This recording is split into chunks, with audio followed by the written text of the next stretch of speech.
Assalamualaikum warahmatullahi wabarakatuh. Saudaraku yang dirahmati Allah, di tengah kesibukan kita mengejar dunia, pernahkah kita berpikir tentang peringatan terbesar yang telah disampaikan oleh semua nabi? Sebuah fitnah yang begitu dahsyat, yang gaungnya sudah diperingatkan sejak zaman Nabi Nuh alaihissalam sampai ke penutup para nabi Rasulullah Muhammad SAW. Ini bukan cerita pengantar tidur, bukan juga mitos kuno. Ini adalah sebuah realita akhir zaman. Ini adalah ujian iman paling puncak, di mana seorang manusia keturunan Adam akan muncul mengaku sebagai Tuhan. Dia datang dengan kekuatan di luar nalar, mampu mengendalikan hujan, tanaman, bahkan seolah-olah menguasai hidup dan mati. Banyak manusia akan tunduk padanya, terpesona oleh keajaiban palsunya. Namun, di balik semua tipu dayanya, Allah dengan rahmatnya telah memberi kita kunci untuk membongkar kedoknya. Waspadalah, di akhir zaman akan muncul seorang pria yang mengaku sebagai Tuhan. Tapi jangan takut, Rasulullah sudah memberikan kita contekan untuk mengenalinya. Tandanya sangat jelas bagi orang beriman. Matanya cacat dan di dahinya ada sebuah tulisan yang tak bisa ia hapus. Sebuah tanda yang hanya bisa kau baca dengan mata imanmu. Mari kita bedah tuntas ciri-cirinya, bukan untuk menakut-nakuti, tapi untuk membentengi diri.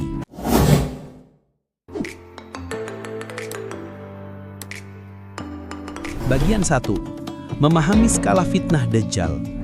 Sebelum kita bahas ciri-cirinya, kita perlu paham dulu seberapa besar sebenarnya fitnah Dajjal ini. Semua yang akan kita bahas bersumber dari hadis-hadis sahih agar kita waspada dengan ilmu, bukan sekedar prasangka.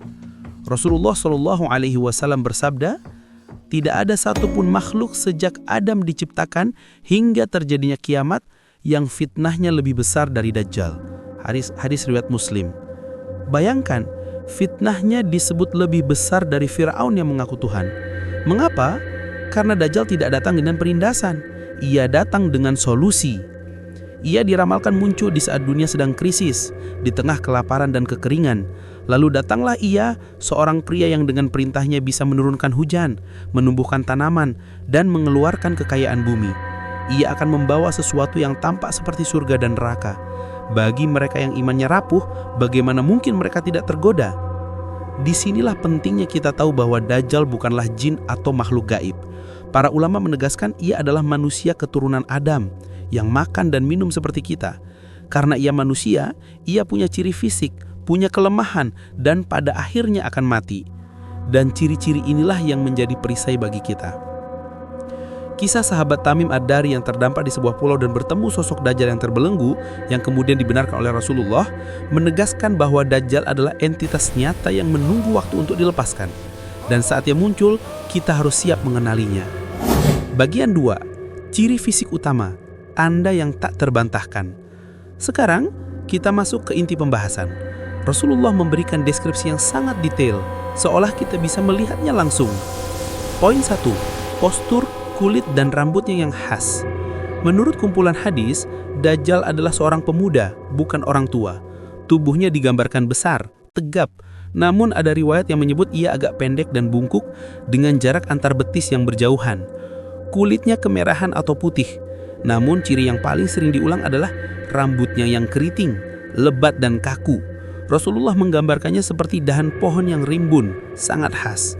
Dahi Dajjal juga digambarkan lebar, dan sebagian riwayat menyebut ada kebotakan di bagian depan kepalanya. Jika digabungkan, kita mendapat gambaran seorang pria bertubuh besar, berkulit kemerahan, dengan rambut yang sangat keriting. Tapi, ciri ini mungkin masih bisa ditemukan pada orang lain. Karena itu kita perlu tanda kedua yang jauh lebih jelas. Poin kedua, mata yang cacat. Kunci logika melawan klaim ketuhanannya. Inilah ciri Dajjal yang paling ikonik dan paling sering disebut dalam hadis, matanya cacat. Istilah yang dipakai adalah a'war, yang berarti buta sebelah atau cacat pada salah satu matanya. Disinilah letak detail yang luar biasa. Ada beberapa riwayat sahih yang seolah berbeda, tapi sebenarnya saling melengkapi. Mari kita lihat. Sebagian hadis menyebutkan bahwa mata kanannya yang buta, Rasulullah bersabda, sesungguhnya Al-Masih Ad-Dajjal itu buta pada mata kanannya, seakan-akan matanya itu buah anggur yang menonjol, hadis riwayat Bukhari. Deskripsi ini sangat jelas, mata kanannya buta total dan menonjol keluar. Di sisi lain, riwayat sahih lainnya menyebutkan bahwa mata kirinya yang cacat atau tertutup selaput tebal. Bagaimana kita memahaminya? Para ulama besar seperti Imam An-Nawawi mencoba menggabungkan riwayat-riwayat ini. Mereka berpendapat bahwa ini bukanlah sebuah kontradiksi, melainkan kemungkinan kedua mata Dajjal memang cacat.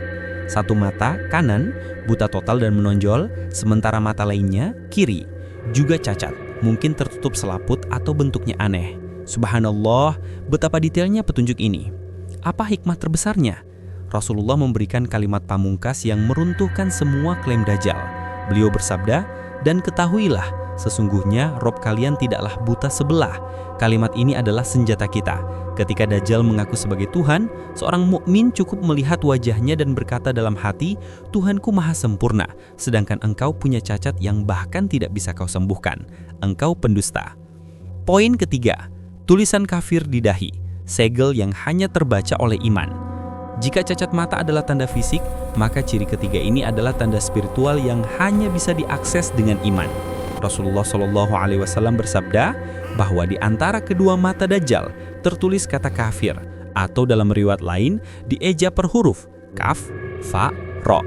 Tulisan ini nyata, bukan kiasan. Lalu apa yang membuatnya istimewa? Rasulullah melanjutkan, tulisan itu dapat dibaca oleh setiap orang mukmin, baik ia bisa membaca ataupun tidak bisa membaca, buta huruf. Hadis riwayat Muslim. Coba kita resapi ini. Seorang ilmuwan jenius, jika hatinya kosong dari iman, akan menatap dahi Dajjal dan tidak melihat apa-apa. Ia mungkin akan terpaku oleh kemampuannya. Sebaliknya, seorang pengembala di desa terpencil yang tak pernah sekolah, jika hatinya dipenuhi tauhid, ia akan langsung melihat tulisan kafir itu dengan jelas.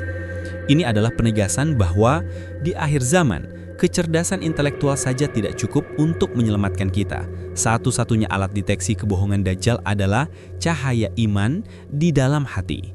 Tulisan itu tidak terlihat oleh mata fisik semata, tapi oleh mata hati. Bagian 3. Tipu daya dahsyat melawan keyakinan teguh. Perlu diingat, Dajjal tidak akan membuat ujian ini mudah. Penampilan fisiknya yang cacat akan ditutupi oleh kemampuannya yang luar biasa. Ia akan membawa surga dan neraka, di mana surganya adalah neraka Allah dan nerakanya adalah surga Allah. Ia mampu memerintahkan langit untuk hujan dan bumi untuk subur. Ia bahkan bisa menghidupkan orang yang telah ia bunuh, sebuah fitnah yang amat dahsyat.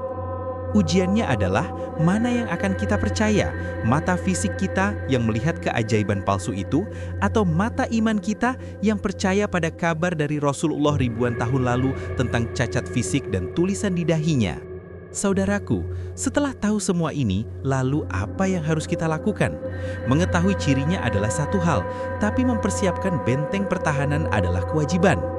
Rasulullah tidak hanya memberi masalah, tapi juga solusinya. Pertama, perkuat hubungan kita dengan Al-Quran, khususnya surat Al-Kahfi.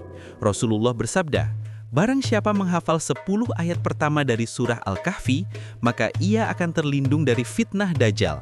Hadis riwayat Muslim. Ada juga riwayat yang menyebut 10 ayat terakhir. Mulailah dari sekarang, jadikan ini amalan rutin, apalagi di hari Jumat. Kedua, jangan pernah tinggalkan doa perlindungan dari fitnah Dajjal dalam sholat. Rasulullah mengajarkan kita doa agung ini untuk dibaca saat tasyahud akhir sebelum salam. Allahumma inni a'udzubika min azabi jahannam wa min azabil qabri wa min fitnatil mahya wal mamati wa min syarri fitnatil masjidid dajjal. Artinya, ya Allah, aku berlindung kepadamu dari siksa neraka jahanam, dari siksa kubur, dari fitnah kehidupan dan kematian, serta dari kejahatan fitnah Al-Masih Ad-Dajjal. Hafalkan doa ini, resapi maknanya, dan panjatkan dengan tulus di setiap sholat kita. Ilmu ini adalah amanah. Bagikan video ini kepada keluarga dan sahabat yang Anda cintai. Jadikan ini ladang amal sebagai upaya kita saling mengingatkan dalam kebenaran. Dan tentu saja, subscribe channel ini agar kita bisa terus belajar bersama dan memperkuat iman kita. Dajjal adalah ujian penyaring antara iman sejati dan iman palsu. Ciri fisiknya yang cacat adalah rahmat tersembunyi dari Allah, sebuah kode rahasia untuk hambanya yang beriman. Teruslah berdoa agar kita diberi basirah, mata hati yang tajam, dan agar kita serta seluruh keluarga kita dilindungi dari fitnah terbesar dalam sejarah manusia ini. Kita tutup dengan doa yang diajarkan Nabi kita. Ya Allah, sesungguhnya kami berlindung kepadamu dari azab neraka jahanam, dari azab kubur, dari fitnah kehidupan dan kematian, dan dari keburukan fitnah Al-Masih Ad-Dajjal. Wassalamualaikum warahmatullahi wabarakatuh.